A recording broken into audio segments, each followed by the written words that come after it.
The last class, the Sisterhood class of the Womanhood course this summer. This is absolutely beautiful to me, and this is so touching. Whatever year ago, thankfully it was some years ago now, but my daughter goes to Zimbabwe. Now, I love Africa, but this is my child going to Zimbabwe. She's going with her friend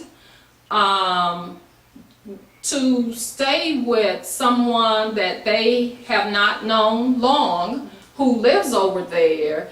They don't have a lot of money, so you're going to stay with someone, you've met them, you don't know, okay, mom not happy, okay, but they get there. We knew they had to go to Azania, South Africa first. And so we didn't expect that we would hear from her immediately. But as a mother, those of you who are mothers, okay, I'm counting days. And of course, Baruti, he knows I worry. So he's, oh yeah, he's shrugging me off.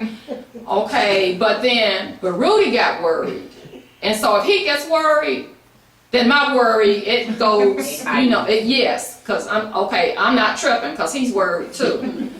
But actually, I went to a spiritual celebration, and at this point, I don't remember how many days, but the pressure is getting to me. This is my child. My sister friends, and I'm thinking of two of them, and it's, just my visual image. Of course, I couldn't see it because I'm in the middle of this. I'm surrounded by these sisters because I'm, pray for my child. But not that short, but they're short. And one is short and pregnant, and she's trying to, because you can get to the point when you worry about your child or anything where you physically need somebody. It's not just you need emotional support. You can physically, I almost got to the point of, I thought I would physically collapse, because this is my child. I don't know if my child's alive or not. But anyway, it was so beautiful. The mamas and my short mama friends and this youngster who's pregnant, she's like 30, whatever. And I'm in my 40s, because mom had transitioned. But anyway, that's beautiful when our sister friends are wonderful on a daily basis. But of course, thankfully, she was fine. And in fact, I heard, so I don't know if our prayers, joint prayer, I believe in that. We taught. It's one thing for you to pray solo, and your solo prayers can be heard, but there's strength in numbers. But so I did hear from her the next day. But anyway, having my sister friends, major, because it's bad enough if your child is doing something that you don't like. That's one kind of worry. But if you don't know if your child is alive, that's a whole nother thing. I hope nobody ever experiences that. But anyway, that's sister friends. Sister friends make a difference. I'm curious. Oh, some bad examples. Some things we don't want our sisters to do. Ooh, first and foremost thing that came to mind, the sisters who have affairs with their sisters. Man, when I'm from the generation, that was just understood. That you would not do that. Or even, for example, when I was in college, my sister's married with children. So she had dated this guy in high school, and he was handsome. And he was trying to talk to me, and oh no, and so my sister's married, so it didn't matter. This is somebody that she used to date, and even if those aren't your personal rules, let's just be real about this. Especially today, I think I would be correct to say the majority of relationships, there's a sexual component. And that takes a relationship to a different place. Then this is not like, when I was growing up, I was in high school 3 years, dated the guy, there wasn't a sexual relationship, or in college either. That was a different time. But even, I wouldn't have encouraged anybody in my family to go and date either of those guys, because if I had a 3 year, so it's still a serious bond there. And what can happen is you're putting yourself in jeopardy for some future moments, and people have a history, and people, you know what goes on in people's heart. Just because they're not together doesn't mean that they're still holding a flame. And I know about that from not me holding a flame, but somebody holding a flame for me years later. But nonetheless, you know, I mean, it's true. It's just true. But it is what it is. But that happens. But of course, he doesn't have a prayer. Bob Baruti knows about it. But so and what do you say? Yes, you could be upset if they later hooked up, but you know, you kind of put yourself. No, that does not give. You do not have permission because you dated this guy, and then somebody, even if it's your ex-husband, whatever, you don't have permission to cheat. So first, you shouldn't be cheating, period. And secondly, definitely not cheating with your sister's man, because it's not necessarily a husband. But if it's her man, same difference.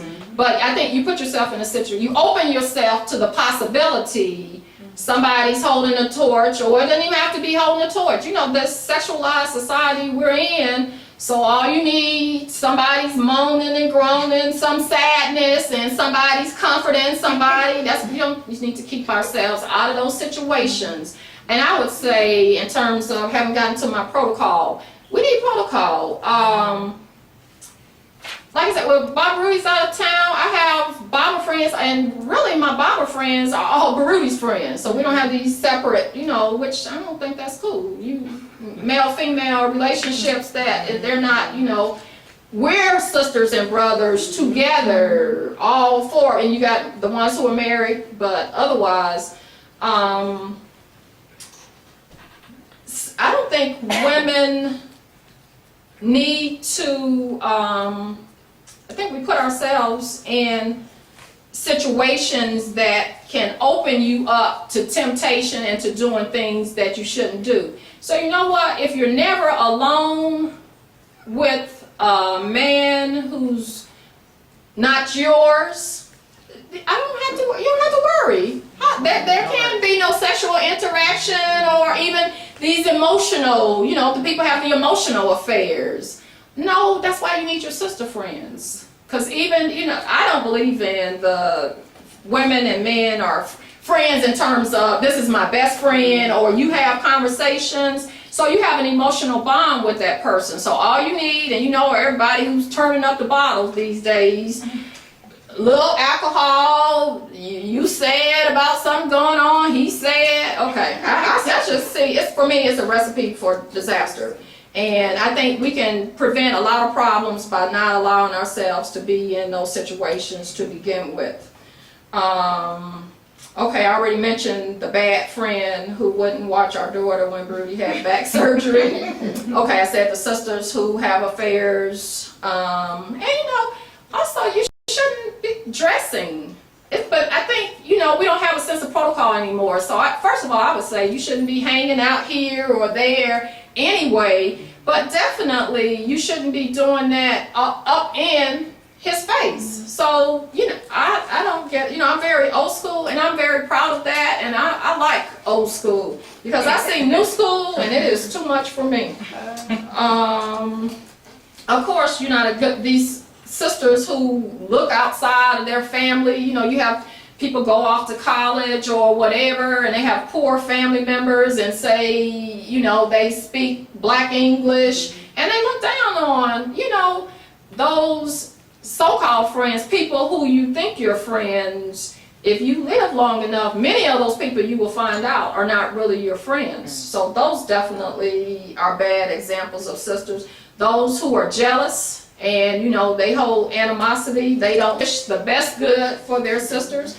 And, you know, oftentimes people are jealous. You're jealous about what you see on the surface. You have no idea. And even if somebody is materially successful, and even if they have a good marriage and children, you don't know what it took to get them to that point, or what's going on, even you see you know, the surface. And even if it is very good, that's something, if you love your sister, you want the best for them. That's not something to be envious of. The sisters who are users, you know, they're always in need. Every relationship should be reciprocal. There should be reciprocity. Otherwise, you're just being used. Right.